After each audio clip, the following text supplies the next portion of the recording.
Hello students, आज की class में स्वागत है आपका। आज आपको बिहाइव जो टेक्स्ट बुक आपकी चैप्टर 4 ए ट्रूली ब्यूटीफुल माइंड की समरी के बारे में बताएंगे। सबसे पहले इंट्रोडक्शन की बात करते हैं। इसमें हम एल्बर्ट आइंस्टीन जो फेमस साइंटिस्ट थे उनके बारे में पढ़ेंगे। जर्मन के थे मूल रूप से, बाद में यूएसए में चले गए थे। तो शुरू करते हैं। सबसे पहले हम इनके बर्थ और चाइल्डहुड के बारे में पता करेंगे। इनका जो बर्थ हुआ था 14 मार्च 1879 को जर्मनी के एक शहर सिटी उल्म में हुआ था। बचपन में इनकी मदर इनको एक असामान्य बालक समझती थी और उनके हिसाब से इनका जो सिर था वो बड़ा था और बच्चों की अपेक्षा बड़ा था।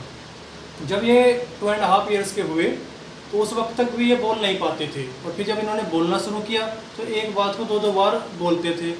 इन्हें ये नहीं पता था कि जो बच्चे जैसे खेल रहे होते थे इनके साथ के बच्चे, कैसे उनके साथ एडजस्टमेंट किया जाए, कैसे घुला मिला जाए।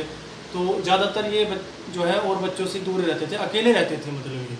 और जो इनके साथी थे, खेलने वाले बच्चे थे जो इनके साथ खेलते थे, वो इन्हें ब्रदर बोरिंग कहकर बुलाया करते थे, यानी कि बोर करने वाला इनको मानते थे।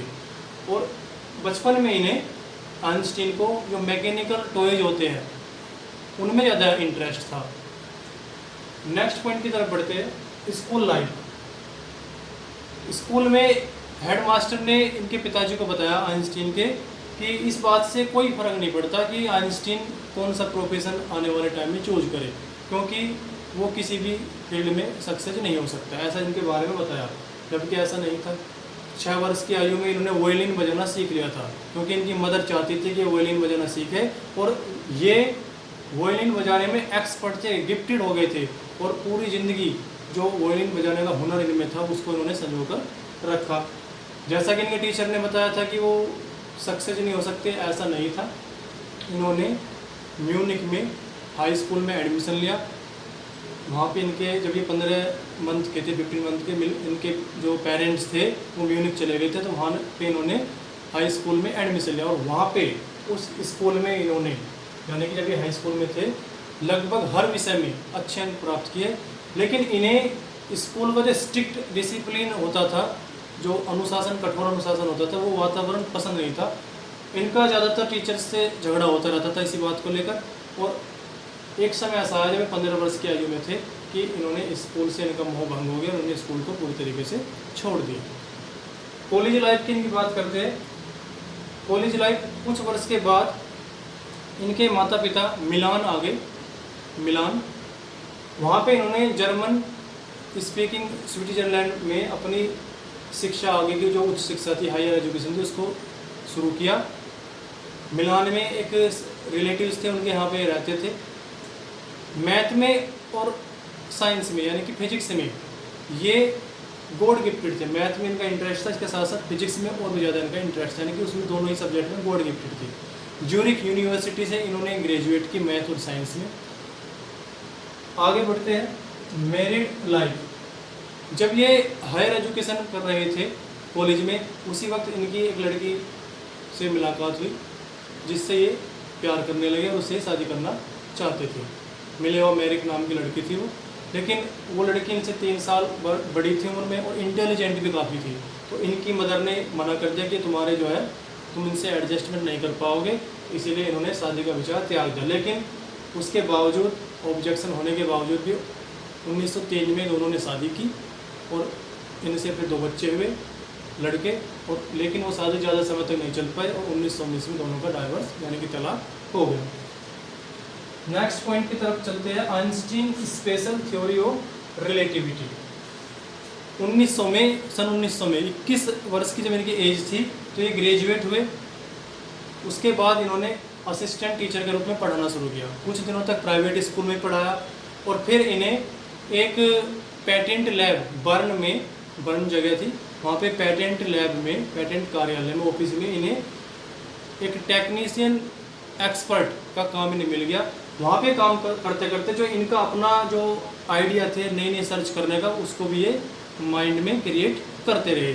और 1905 में, 1905 में इन्होंने स्पेशल थ्योरी ऑफ रिलेटिविटी का जो इन्होंने खोज की थी उसको जो है समाचार पत्रों में प्रकाशित किया।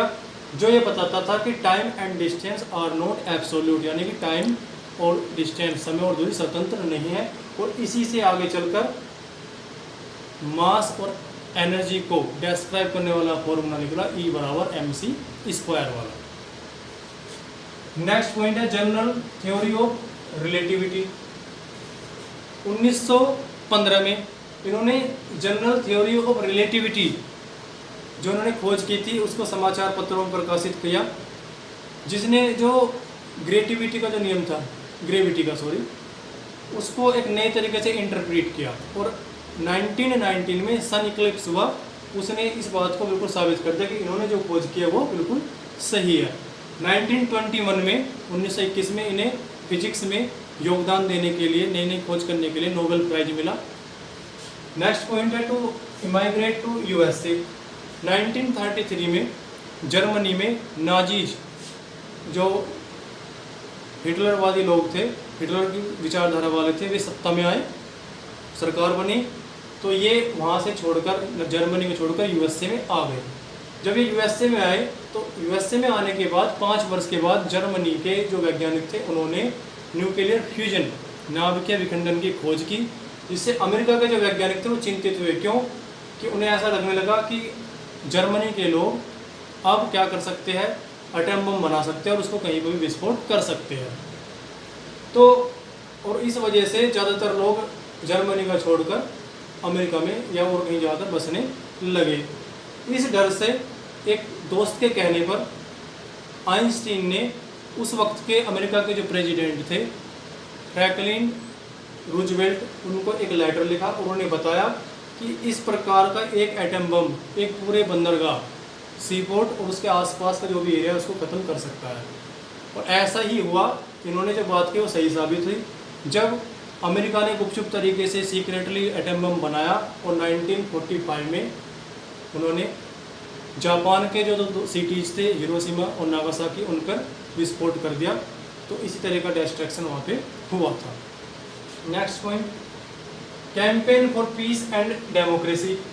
जब जापान के 2 शहरों पर अमेरिका ने विस्फोट किया एटम बम डालकर, तो इन्हें बड़ा दुख हुआ। जो डिस्ट्रैक्शन, जो यहाँ तबाही हुई, से देखकर बड़ा दुख हुआ। इन्होंने एक पत्र लिखा UN को कि एक वर्ल्ड गवर्नमेंट बनाई जाए और जो शस्त्र बन रहे हैं, हथियार बन रहे हैं, उनको बनाने से रोका जाए और जो बने हुए हैं उनको नष्ट किया जाए। लेकिन इनकी बात पर ध्यान नहीं दिया गया।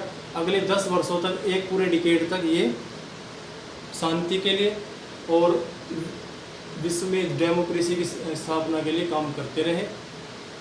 उसके बाद इनकी डेथ के बारे में बात करते हैं। डेथ कब हुई इनकी? 1955 में, जब ये 76 ईयर्स ओल्ड थे तो इनकी डेथ हो गई। और ये एक बहुत ही जीनियस व्यक्ति थे। आज भी लोग इन्हें इनके जीनियस जो पावर थी उसके लिए इनको याद करते हैं।